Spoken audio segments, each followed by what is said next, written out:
ॐ सिद्धिबुद्धिसहिताय श्रीमन्महागणाधिपतये नमः। ॐ श्रीगुरुवरचरणकमलेभ्यो नमः।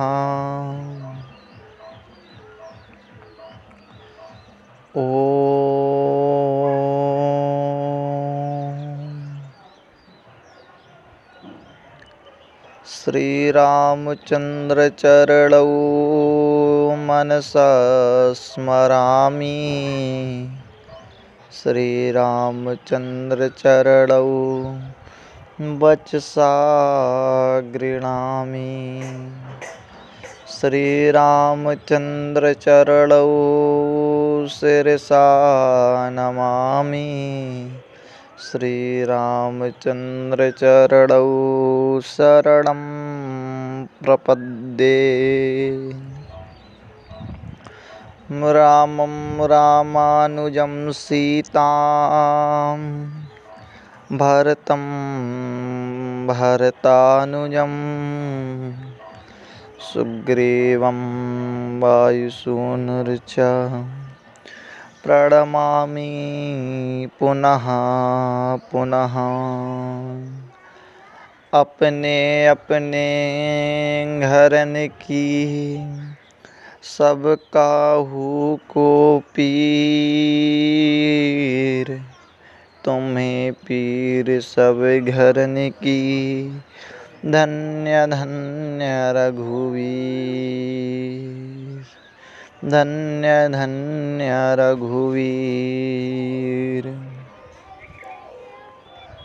अकारण करुणावरुणालय भक्तवांछाकल्पतरु प्रणतपाल दीनदयाल कौसल्या आनंदवर्धन दशरथ नंदन भक्त और चंदन सर्वसमर्थ राघवेंद्र सरकार को परिकर सहित बारंबार कुशः प्रणाम निवेदित करते हुए समुपस्थित समस्त भगवान श्री राम के नामों का सद्य स्मरण करने वाले लालायित रसिक श्रोताओं, भक्तिमती ममतामयी मातृशक्ति और भावी नागरिक होनहार बालकों, भगवान श्री राम की दिव्य नव्य भव्य मंजुल मंगलमयी कथा श्रवण करने का हमें सुअवसर इस चौपाल पर नित्य प्राप्त होता है। आज के वैज्ञानिक युग में संपूर्ण वैज्ञानिक कृत्रिमों से अलग ग्राम की नैसर्गिक शुद्ध हवा और प्रेममय वातावरण में जीवन का यह क्षण संपूर्ण जीवन भर अविस्मरणीय रहेगा। और उसमें इस पवित्र वृक्ष के नीचे भगवान श्री राम की माधुर्यमयी लीला का गायन श्रवण हमारे जीवन में दृष्टिगोचर हो रहा है। यह माता पिता गुरु देवताओं की पितरों की अत्यंत सहज सरल कृपा ही है। भगवान की कृपा से ही यह संयोग आता है। श्री कबीरदास जी महाराज ने इसी भाव को व्यक्त करते हुए कहा, सुतदारा अरु लक्ष्मी पापी के भी हो, सतसंगति अरु हरि कथा कबीरा दुर्लभ दो।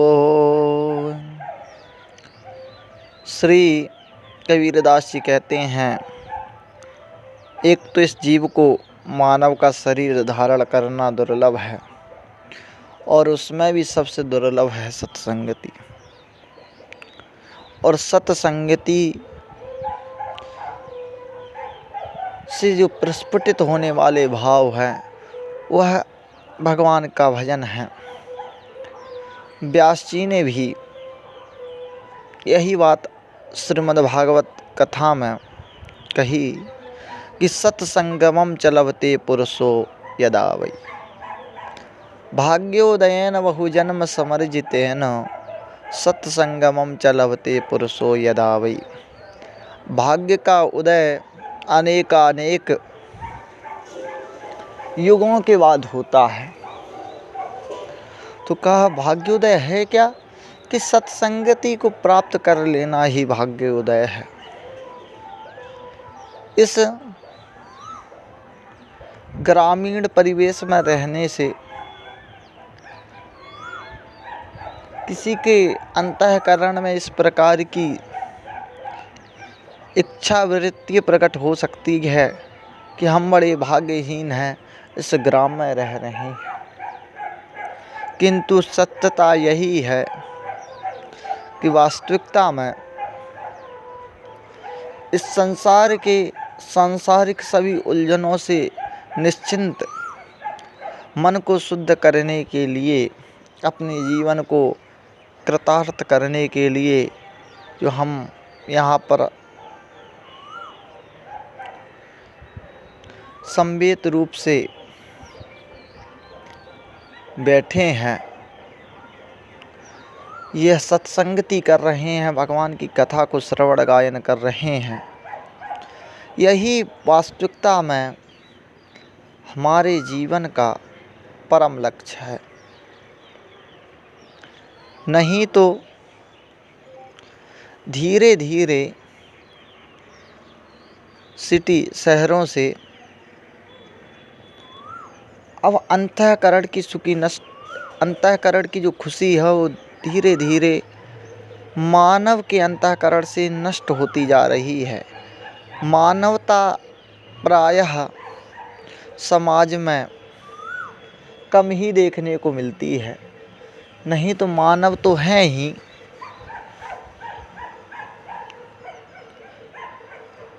सच तो ये है कि मानव और पशुओं में कुछ ज़्यादा अंतर नहीं है। जिस प्रकार हम कहें कि हम मानव हैं इसलिए अधिक भोजन करते हैं, तो हमसे ज़्यादा श्रेष्ठ तो हाथी है, क्योंकि वह हमसे अधिक भोजन करता है। मानव कहे हम अच्छा खाते हैं, तो इस विषय में मानसरोवर के हंस ही सर्वश्रेष्ठ हैं। वह अमूल्य हीरा को अपना ग्रास बनाते हैं। यदि मनुष्य कहे कि हम नाना प्रकार के वस्त्र बदलते हैं, कपड़े चेंज कर रहे हैं, तो यह भी श्रेष्ठता प्रकृति ने गिरगिट को दे दी। वह अपने एक दिन में ना जाने कितने रूप बदल सकता है। अर्थात कहने का अभिप्राय है कि जो श्रेष्ठता हमें मानव में दृष्टिगोचर हो रही है, उससे अधिक श्रेष्ठता इस संसार में प्रकृति ने कई जीवों को प्रदत्त की है। इसमें थोड़ा भी संदेह नहीं है। मानव और पशुओं में एक जैसा व्यवहार है। किसी भी प्रकार से मानव पशुओं से श्रेष्ठ नहीं है, पर पशुओं से अलग मानव में एक विशिष्ट गुण है जो उसे पशुओं से अलग करता है, वह है मुस्कान। अन्य कोई जीव मुस्कुरा नहीं सकता। मुस्कुराना यह मानव का लक्षण है, और मुस्कुराहट अब धीरे धीरे लोगों के जीवन में खत्म होती जा रही है। अंतःकरण में व्यक्तियों के प्रेम, नम्रता इत्यादि विशिष्ट उदार गुण न होने के कारण अब जो उत्सव हैं वह भी अब आते और जाते हैं, उनका कुछ लक्षण परिघटित नहीं दिखता। होली लोग पूछते हैं कि होली कब आई कब गई, दीपावली कब आई कब गई, अर्थात इनका देखने से पता चलता है वास्तविकता में तो ऐसे त्योहार हैं कि ये इनकी तो अनोखी ही धूम है, पर ऐसा अब दिखता नहीं है। कहने का सहज सरल उपाय है कि मानव के जीवन से मुस्कुराहट अब धीरे धीरे परिसमाप्त हो रही है, और मुस्कुराहट किसी भी व्यक्ति के अंदर तभी आ सकती है जब वह हृदय से आनंदित हो, तब उसके मुख पर मुस्कान देखने को मिलती है। अब अंतःकरण की शांति तो शहर में है नहीं। आप फ्लिपकार्ट से या अन्य चीज़ों से ऑनलाइन तो से मंगा नहीं सकते हैं कि भाई हमें 2 किलो 3 किलो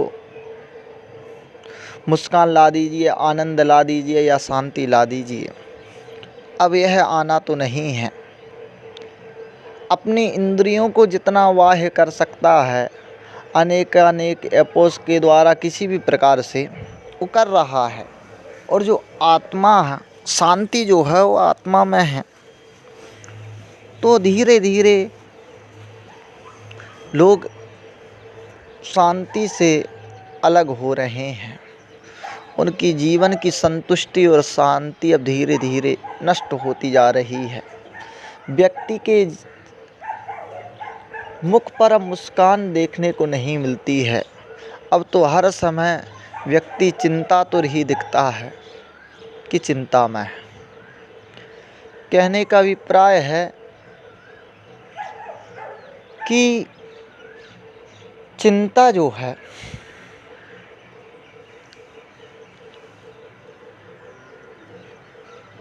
जीवन को कठिन बनाता है, और मुस्कान और आनंद जीवन को सरल बना देते हैं। मुस्कुराहट हृदय के आनंद के द्वारा होता है कि अंतःकरण यदि आनंदित है तो मुख में मुस्कुराहट देखने को मिलती है। तो अंतःकरण में आनंद कैसे हो? तो आनंद है क्या? तो हम सब आप सभी ने सुना होगा, नंद घर आनंद भयो जय कन्हैया लाल की। आनंद स्वयं भगवान का ही प्रतीक है। भगवान श्री राम का ही नाम सच्चिदानंद है। आया है सच्चिदानंद रूपाय विश्वोत्पत्त्यादि हेतवे तापत्रय विनाशाय श्री कृष्णाय वयं नमः। जय सच्चिदानंद जग पावन अस कहि चले मनोज न सावन। तो भगवान का एक नाम आनंद है और आनंद हमें प्राप्त हो सकता है आनंद सिंधु भगवान से। आनंद के सागर जो हैं भगवान राघवेंद्र सरकार, उनकी कृपा से हमारे जीवन में आनंद आ सकता है और उन्हीं की कृपा से आनंद प्राप्त होने के बाद हमारे जीवन में मुस्कुराहट आ सकती है। अभिप्राय है कि भगवान को आनंद स्वरूप कहा गया है। तो आनंद स्वरूप भगवान मिलते कैसे हैं? उपाय तो शास्त्रों ने कही कहे, पर गोस्वामी तुलसीदास जी ने कहा कि निर्मल मन जन सो मोहि पावा, मोहि कपट छल छिद्र न भावा। जिनके हृदय में छल और छिद्र नहीं है, उन्हीं के जीवन में आनंद प्रकट होता है। आनंद स्वरूप भगवान सच्चिदानंद भगवान श्री राम उनके हृदय में प्रकट होते हैं। वह व्यक्ति जीवन में भगवान को वही पा सकता है जिसका निर्मल मन है और उसी का जीवन सहज सरल और सुंदर हो सकता है। यह भाव गोस्वामी तुलसीदास का रहा कि हम अपने जीवन में बैठे हैं, इस परम देदीप्यमान भगवान की कथा को श्रवण कर रहे हैं, तो इससे हमारे जीवन में आनंद बना हुआ है। आज हम भी आनंदित हैं, आप सब भी आनंदित हैं। ये भगवान की कृपा है और आनंद का मूल मंत्र है भगवान श्री राम की कथा, भगवान का स्मरण होता रहे, यही आनंद है। श्री हनुमान जी महाराज ने कहा, कह हनुमंत विपति प्रभु सोई, जब तब सुमिरन भजन न होई। श्री हनुमान जी महाराज कहते हैं, विपत्ति तो प्रभु वो है कि आपका स्मरण ना हो। यदि आपका स्मरण हो रहा था, ये तो संपत्ति है, यह तो आनंद का उद्भव ही है। भगवान का स्मरण ही आनंद का उद्भव है और आनंद में ही हर व्यक्ति जीना चाहता है, इसलिए उसे भगवान की शरण लेना चाहिए। रामचरितमानस अद्भुत ग्रंथ है, कई शिक्षाएं हैं, पर किसी संत ने बड़ा अच्छा भाव कहा कि रामचरितमानस का सार एक चौपा में लिख दिया गोस्वामी तुलसीदास ने। किष्किंधा कांड में गोस्वामी तुलसीदास ने लिखा है कि सुखी